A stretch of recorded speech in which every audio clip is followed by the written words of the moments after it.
And thanks to you, Anna, for steering the conversation. Thank you so much. I love it. Estonia's amazing, isn't it? For those of you who don't know, Estonia underwent in the late 1990s something referred to as the Tigerhoop, or Tiger Leap, putting e-governance computers into every school, creating a national ID system in the late 1990s, driven by the then US ambassador, Estonia's ambassador to the US, Thomas Hendrik Ilves, who went on to be president 2006 to 2016. Always been leaders in the e-space. Fascinating stuff. Okay, now to our first keynote speaker of Ausbanking 2025, and we simply could not provide this incredible couple of days without the support of our sponsors. In many cases, these are long-term arrangements that go well beyond sponsorship. They're true partnerships, and that certainly goes for our next guest, the Managing Director and Financial Services Lead at Accenture, who are our diamond sponsor for the 2025 ABA conference, is here to introduce our first keynote speaker. Please welcome to the stage, Ian Polari.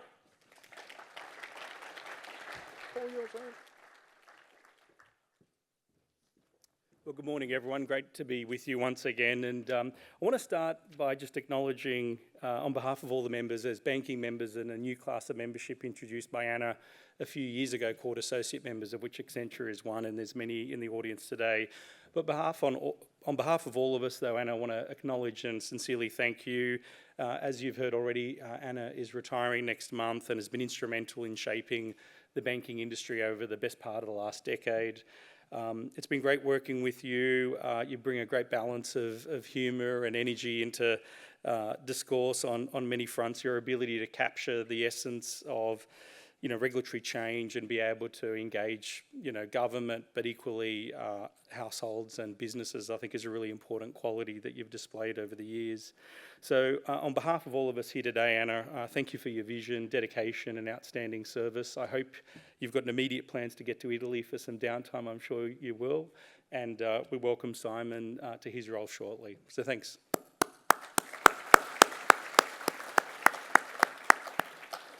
So today's conference, as has been covered already, is aptly themed Navigating Disruption. And as the Treasurer covered, it comes at a really important juncture for the global banking industry. And when you mention disruption, it does conjure threats and risks and anxiety. But as has been covered already, I think is also recognising that it also presents enormous opportunities.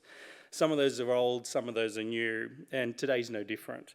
The heightened geopolitical uncertainty, a global deregulatory agenda being set in place in key financial markets like the US and more recently last week in the UK with the Leeds reforms, and then the early promise of how AI will transform the industry really comes at an important time for the industry. So against this backdrop, it's my pleasure to introduce our keynote speaker this morning, a person whose leadership is shaping the financial regulatory agenda in Australia. So Joe Longo commenced as chair of ASIC in 2021, bringing with him more than 4 decades of experience in corporate law, financial services regulation and law enforcement, both here and globally. His career included senior leadership roles such as General Counsel for Deutsche Bank in London and Hong Kong, where he led on governance, regulatory issues, corporate law and risk. Prior to that, he did work at ASIC as a National Director of Enforcement, where he was responsible for agency enforcement and litigation strategy. Joe is a key representative for ASIC on a number of important national and international forums, including the Council of Financial Regulators and on the board of IOSCO and the Serious Financial Crime Task Force, amongst others.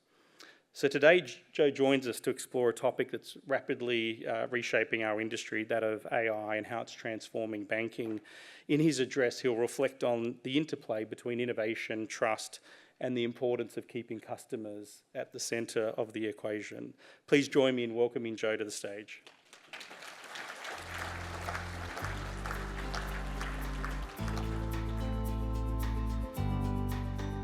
Thanks for that introduction, Ian.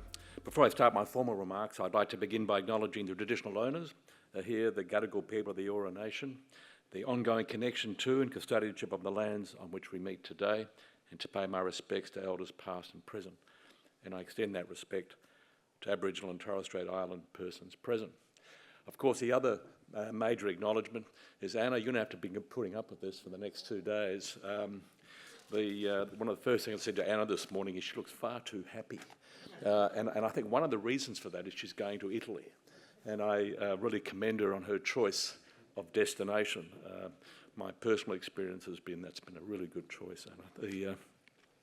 But seriously, you've been an absolutely committed and constructive leader of the ABA, particularly during a transformational period for the banking sector. We won't go over the history again. But I'm particularly grateful on behalf of ASIC for the collaborative way you've engaged with us on so many fronts. I won't try to summarise them, but most recently on one of my pet projects, which is, of course, regulatory simplification, otherwise known as deregulation. So you've gone to 3 meetings, you've done some great work for us there, and I look forward to continuing that work with the ABA under the leadership of Simon Birmingham. Simon, welcome. We look forward to working with you as well. AI has been around now for 75 years or so. In the first few decades, breakthroughs came every 5 or 10 years. Now they seem to be emerging every 6 to 12 months, some as technological innovations, others as dramatic new applications. My view is that we will be basking in an AI summer for the foreseeable future. So writes Richard Susskind in his recent book on how to think about AI, A Guide for the Perplexed. Now, I've read this book and I have to tell you I'm still perplexed. However, we would both go far further. I think it's fair to say that AI represents one of the most momentous and significant areas of change in today's world. Like any tool, of course, it can be used well or badly. The opportunities presented by AI, particularly when it comes to customer service, are undeniable. But with every new opportunity comes new risk, and so AI is also an opportunity to reflect on how you can keep serving your customers. In short, I believe AI is both a catalyst for a new era in customer-centric banking and a reminder that customer-centric is exactly what banking ought to be about, as indeed the remarks from the last panel bear out. It's both sides of this coin that I'll be addressing today. First, let's consider AI today as we know it today. By that I don't mean the state or progress of its development. That would be a risky undertaking, which would likely become obsolete before my remarks have even ended. Instead, I mean to look at how AI is perceived by everyday Australians and the opportunities it presents for better banking. I start with perception, because perception precedes adoption of technology. When Christopher Sholes and his associates invented the typewriter in the 1860s, they struggled to get financial backing for it and almost went bankrupt. Why? Because the perception was that there was no need for it. What would all those stenographers do with all their time? A similar story is told about the invention of the sewing machine. The point is that without the trust of the customer, and I'm so glad Andrew Irvine stressed that at the very end, technological developments can struggle to make progress. You know, the best technology in the world, but if people don't trust it, they're not going to use it. And trust is what seems to be missing. The latest research by RepTrak and KPMG shows that over the last 12 months, Australians' trust in AI has declined. Australians have lower levels of AI use, training and confidence than their peers around the world. 5 out of 10 Australians use AI, but fewer than 4 out of 10 trust it. The number of Australians who think that AI doesn't improve customer service or the way businesses are run has also risen since last year. This is a problem because we're hearing a lot of talk right now about AI as the next big lever for economic growth. Much has been said recently about Australia's productivity problem. Our labour productivity growth has halved in the past 2 decades. Low productivity, not an abstract number on a page. It's people working more but feeling they're getting less. It's everything getting more expensive but not better. The promise of AI is that it can raise living standards and deliver a significant productivity boost with higher real wages and more opportunities for more Australians. But this can only happen when Australian workers embrace it, rather than feel that AI is being imposed on them. So the perception is a bit of a mixed bag. On the one hand, we have business leaders across a range of industries singing AI's praises and opportunities and potential, while on the other hand, the number of Australians who distrust the technology appears to be growing. That might sound like a problem, but I would suggest that in financial services and in the banking sector in particular, it is instead an opportunity for industry to shift community perception. Banks are some of the most sophisticated operators in Australian business. And if anyone has the systems, technology and processes to lead Australia's revolution, it's all of you. You have been using machine learning for years and already have some of the necessary governance structures in place. You have teams of data scientists and the infrastructure to support technological advances. And since Australians interact with their banks in some form or other every day, if you get AI right, that will go a long way toward addressing Australians' general hesitation around AI. The good news is we're already seeing a boldness in the banking sector to move beyond the basics. A cursory flick through the news shows how AI is already being used to solve genuine customer problems in our biggest banks, and some of these were raised on the panel. Look at Westpac piloting AI to help its scam and fraud support process and analyse information provided by customers and about potential incidents by providing live transcripts or alerts when key indicators are detected. Or NAB using AI to find needles in a haystack and assessing customer complaints for issues that could become systemic problems. Or CBA beating scammers at their own game by unleashing an army of bots who sound like real people, Australian accents and all, to tie them up on lengthy phone calls, thereby preventing them from contacting real people. And here I want to acknowledge for a moment Macquarie University's Cybersecurity Hub Executive Director, Professor Dali Kafar, who first conceived of and developed this technology. It is wonderful to see Dr. Kafar's genius and persistence come to fruition in a way that will no doubt help many, many Australian consumers. So all this is very promising and very exciting. And as the theme of this conference highlights, it's also likely to be disruptive in terms of how banking is done. Which leads me to the question people often ask me: do we need more regulation around AI to ensure it is adopted safely and wisely?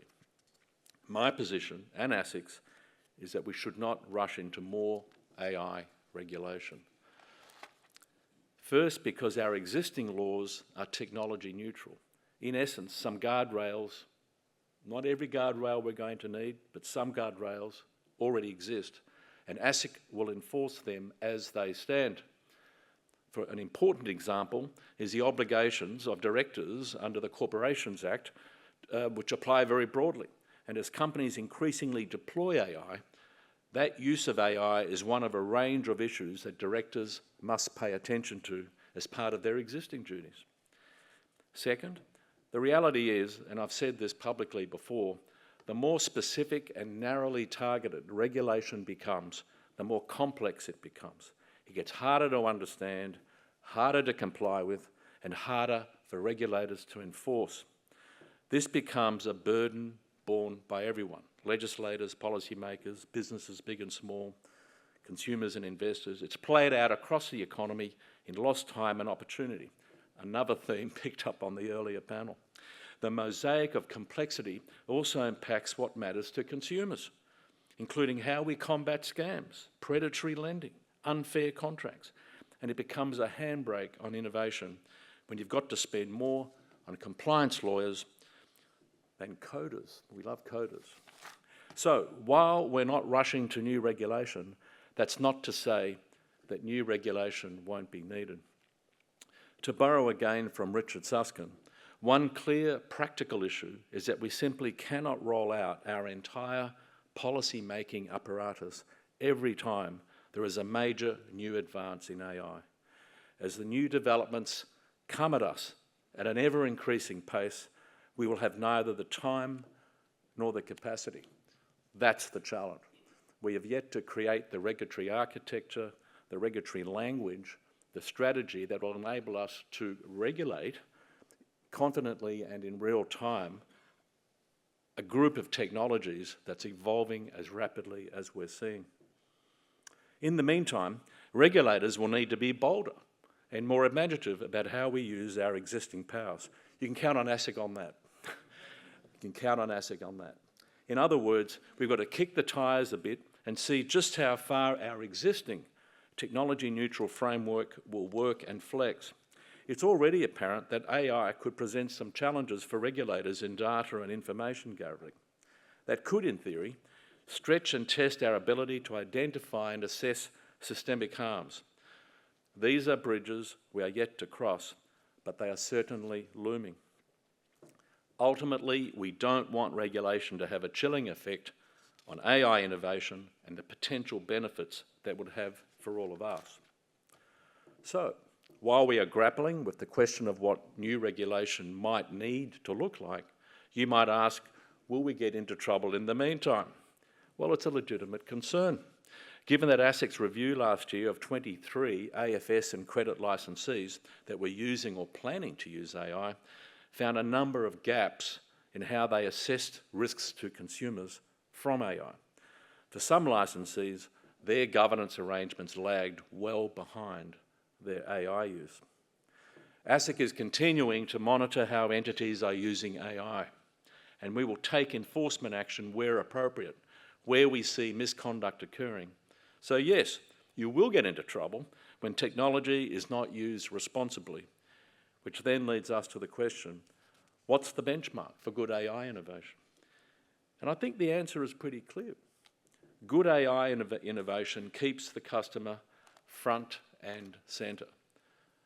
What does this look like? In essence, it involves using AI to better serve the customer, and we've heard a lot this morning about that. ASIC will soon be releasing the follow-up to our Better Banking for Indigenous Consumers report, which will address the impact of fee harm to low-income customers nationwide. Millions of dollars of bank fees are being refunded to customers as a result of this work, with a significant number of eligible people being migrated into low-fee accounts.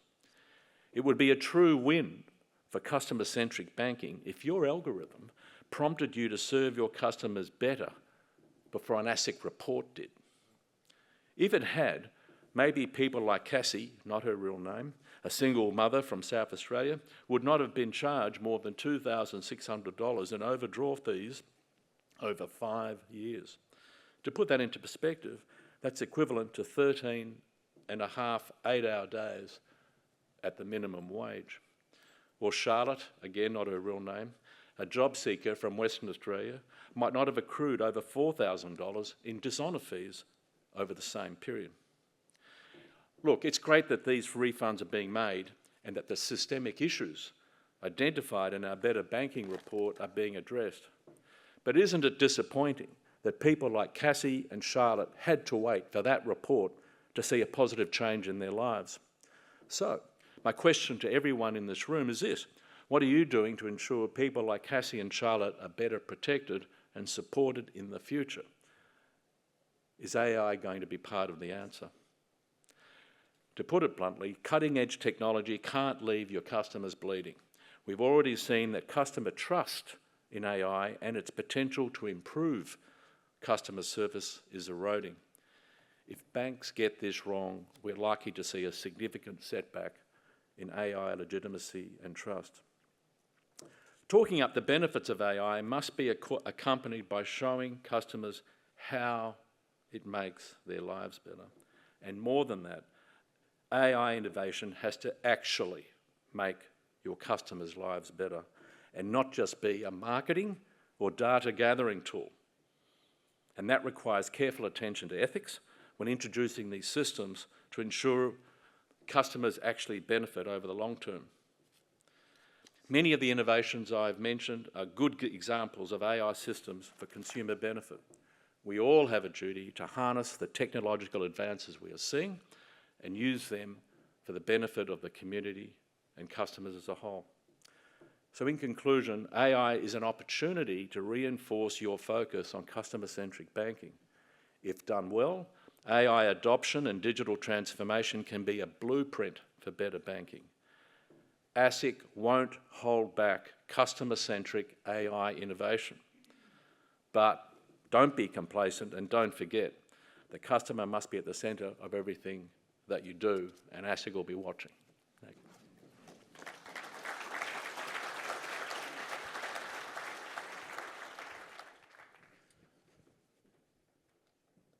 Thank you, Joe. Wonderful as always to hear from you. Joe's agreed to take a couple of questions from the audience as well. We're about to send around 3 roving microphones. Throw your hand in the air if there's anything you'd like to ask Joe. We've got him for a few minutes here to answer some questions. Let me start by asking one on the P word. You talked about our productivity problem today. Sydney Morning Herald quotes productivity concerns as a driver behind the wedge in the Reserve Bank's feelings on the recent interest rate cut. Everywhere you look, someone has a theory on why Australia's been chronically underperforming on productivity for at least the last decade. ASIC has convened a simplification group to look at issues around regulatory complexity and what role it's playing in Australia's productivity problem. 2-part question. 1, how big an issue is regulatory complexity? Is it really at the heart of productivity issues? And what progress has the simplification group made so far? Well, I don't think you can have a credible conversation about productivity without talking about regulatory complexity. It's got to be a major feature of any discussion about dealing with productivity. We love complexity in Australia. When I first became a lawyer in the 90s, the company's legislation was actually remotely readable, but now it's just impenetrable. There's layers of complexity. The cumulative effect of over 35 years of law reform, we now have a very complex regulatory regime across markets, consumer credit, governance, everything the Corporates Act that deals with at the moment. And so it's the cumulative effect of all of this complexity that is eroding, I think, people's capability to efficiently run their business. And secondly, because of the complexity, I'm now going to come to simplification. A lot of the work we're doing at the moment is actually trying to revise how ASIC itself administers the law and how we use technology so that when people deal with ASIC, it's a lot less clunky and a lot less frustrating as it has been in the past. So we've just relaunched our website, trying to make it more user-friendly. We're rewriting and consolidating our legislative instruments, assuming you can find them. The Australian Law Reform Commission called it hidden law. So there's a lot of things I think regulators, and ASIC in particular, can do within the existing law to make it more digestible and easy for people to deal with. And I think there's a productivity gain there. The only other thing I'd say about productivity gains, and we're actually doing a lot of work on this right now, is that we're doing a whole range of things to simplify and streamline people's interactions with ASIC. But how do you measure the benefit of that? And so does that mean, well, instead of being 3 hours on the phone, you're half an hour on the phone? Does that mean 15 million hits to Money Smart rather than 11 million hits, which was last year's number? So what metrics do you use to be able to show that you're making progress and that you're actually delivering a benefit and making an impact on productivity in that sense? There's a fascinating role in that space for large language models and the latest wave of AI there. I know in the UAE they've started to give ChatGPT a legislative role, and people don't tell me that it started to write laws, but it was going back, looking at 100 years of conflicting laws and complexity and trying to simplify what are the actual rules here down into a 1 or 2 page short summary, after which there'll be some detail. But if you could even, I think a lot of the time people don't even know what the relevant regulations are, and if you really paid attention to detail, they probably contradict each other in certain ways between that's actually jurisdictions, an excellent example. I go back to one of my favourite examples of legislative instruments. There are hundreds of them, and the experts in the country, some of them in this room, will be able to show you where they contradict one another. And so if you run a large language model over that, and you ask a question, the response can be internally contradictory because the instruments are contradictory. So I think there's definitely a role for technology to help us understand where to navigate that complexity. Joel, I'll happily take questions from the room, so just throw your hands in there if you've got a question you'd like to ask. Can I move us to private markets and private credit in particular? I know you're doing a lot of work in private markets.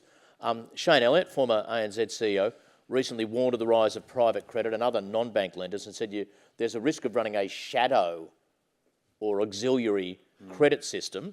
Is he overstating the risk there, and where is ASIC on private the idea credit, of shadow etc.? banking, that concept or theme has been around since the regulatory reforms and financial stability reforms triggered by the financial crisis.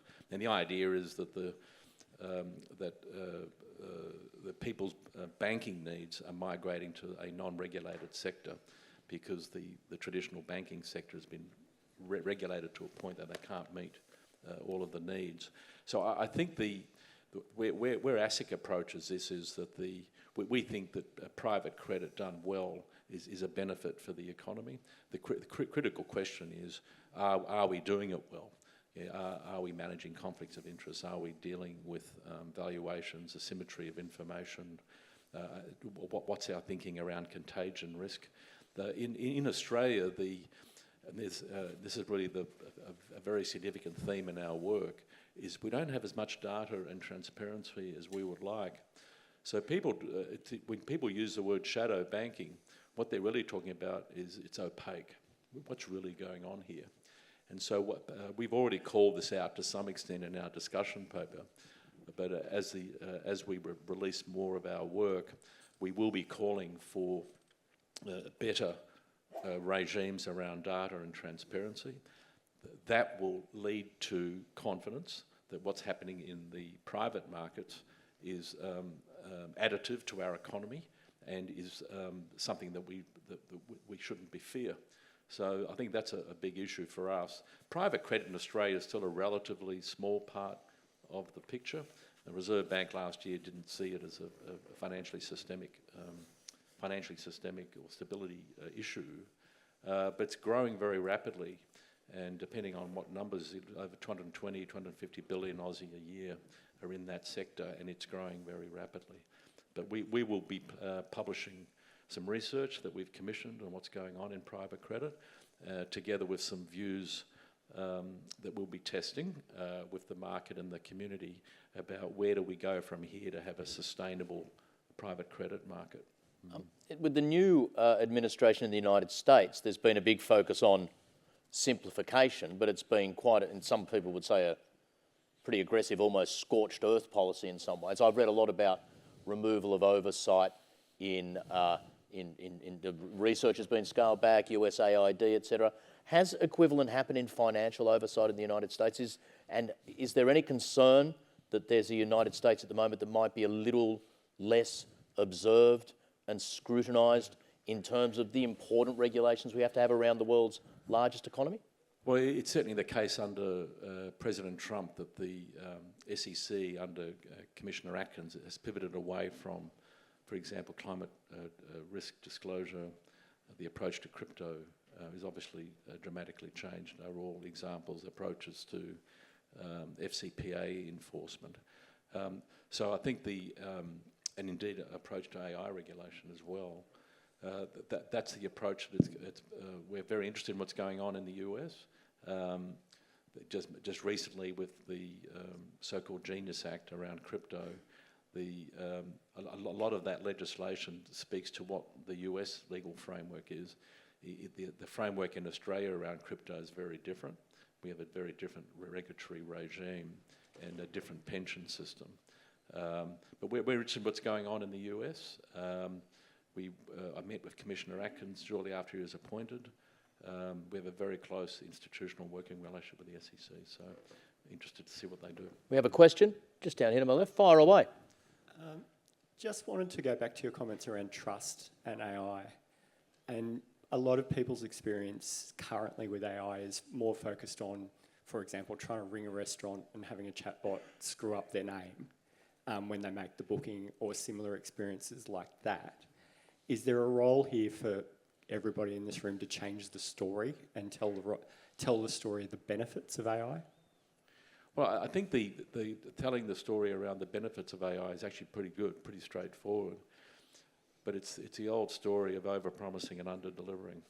So I was at a consumer meeting yesterday, and several people got in my ear about how you would ask a question online, and I absolutely accept. I haven't got all the data at my fingertips, and I'm sure it works a lot of the time.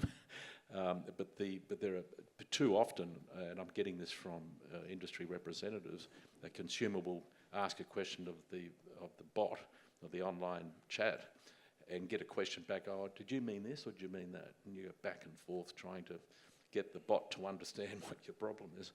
Then after a while, people sort of give up, or this is the punchline, they say, well, I want to speak to a real person now. And the system just says, no. So I think, I don't know how often that happens, but it's been raised with me. Oh, it happens. Yeah, so I think the challenge for the industry, look, I've read a lot about this technology. I talk to as many people as I can. I think it's amazing, the potential of this technology to benefit bank customers. I actually do believe that. But somehow you've got to translate the potential of this amazing technology so that it works not 80% of the time, all the time. And once that happens, that will build the trust that we all accept is the bedrock of banking. You know? So adjacent to that, my favourite one is Siri. My Lord, the number of times I'm driving in the car, screaming at my phone, trying to explain that when I say Leah, I mean that's my wife's name, number one in my favourites. It's about 50% of all my calls. It's not the other fucking Leahs you're trying to ring. Anyway, that's just had to vent that. We'll take a question here, then we'll probably wrap it up. What would you like to ask? Thank you. This is on the back of the... Just put that right up to your mouth. Sorry, Thank on you. the back of the comment around trust. And this may be more of an observation, but Andrew mentioned before that one of the great assets of the sector is the trust that the community has in banks. But Joe, you've mentioned that one of the deterrents is the lack of trust in AI.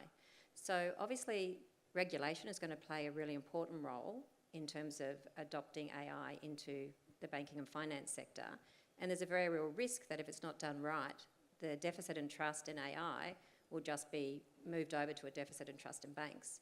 And we know from other sectors like insurance, if you have a deficit in trust, it's extremely difficult to actually get that back. So when you're talking about simplification of regulation, is there a risk that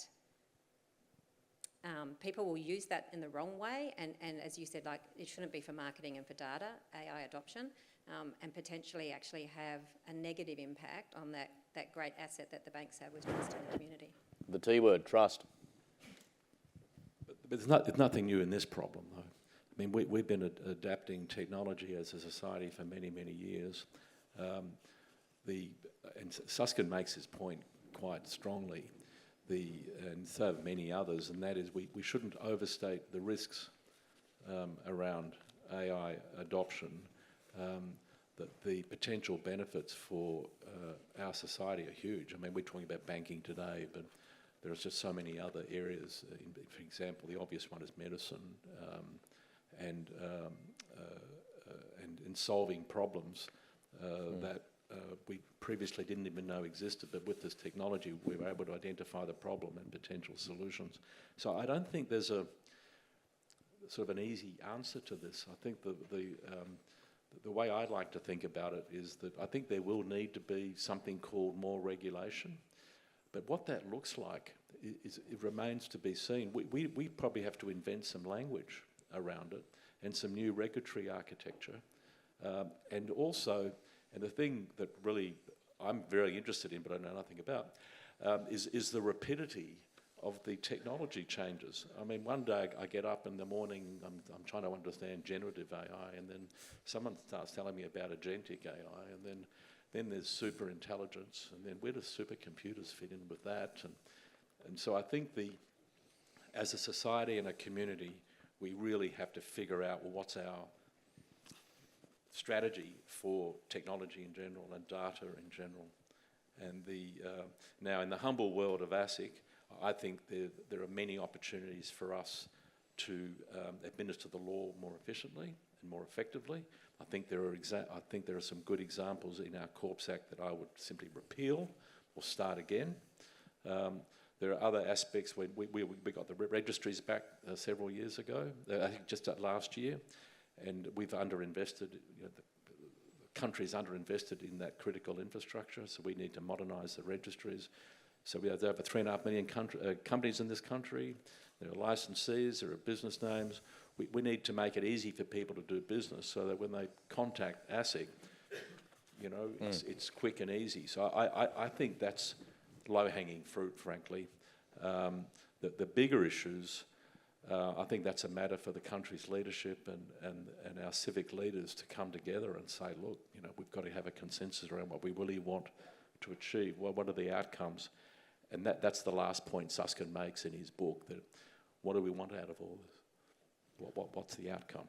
You know? We'll wrap this up here. I will let you go, but if you want to hang at the back of the room for a couple of minutes after we're done, we can get our geek on the difference between artificial general intelligence and artificial superintelligence for as long as you would like. Please give Joe a big round of applause. Thank you so much, Joe. That'll be a short conversation.